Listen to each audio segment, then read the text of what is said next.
There's a report this morning out by Reuters that suggests a summit between Trump and Putin could happen in the next month or so. Reuters reporting staff discussions moving forward. Can you add anything to this from the White House?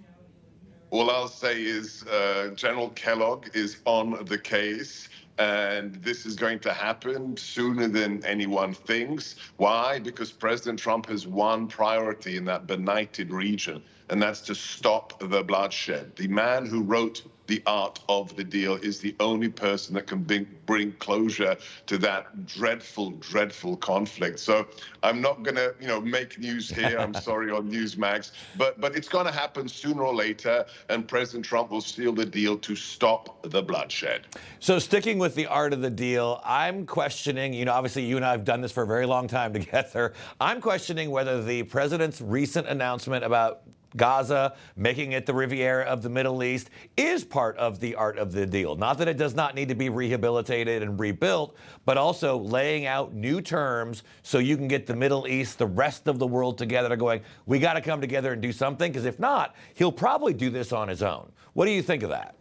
So, look, the president.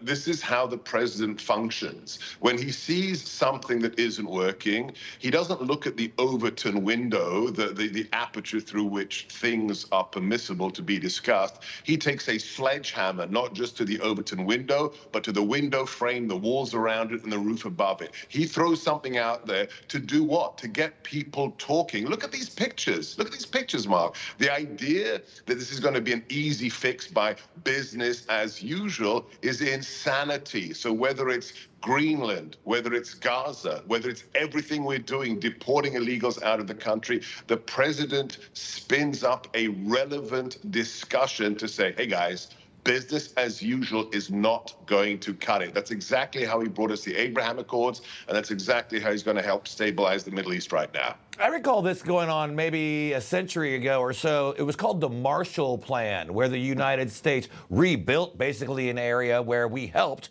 to level it.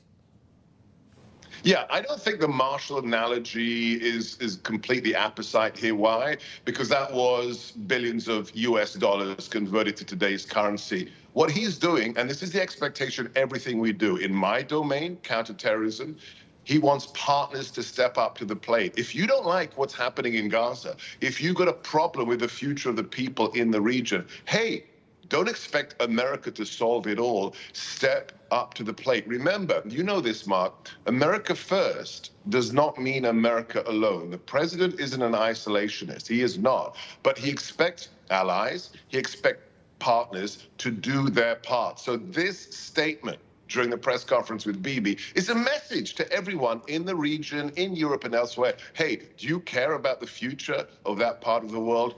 Well, you know what? You should be part of the solution, not just complaining and part of the problem. Speaking of partners, it seems like you and the president need one with a director of national intelligence, Tulsi Gabbard. She and RFK Jr. now headed to the full Senate. I mean, look, the Democrats are going to play their games. They're going to try to delay. They can't really derail this nomination. Either of them.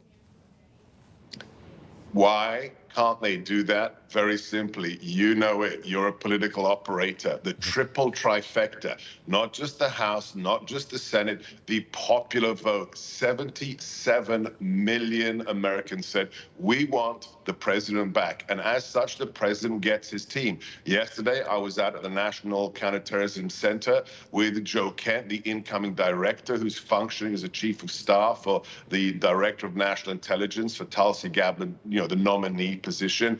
These are the people who are going to make America safe. We want people who shake up the system. Look at everybody out there, whether it's Mike Waltz, first Green Beret, first congressman to be national security advisor, whether it's Pam Bondi. I was here for the swearing in. What was it, 2 days ago, just a day ago or something? Look at Marco Rubio. We want people who understand this stinking city has to be shook up in the interests of who? All Americans, whether you voted for the president or not, he wants you to be safe and he wants you to prosper. That's why he gets his team, because 77 million Americans have said so.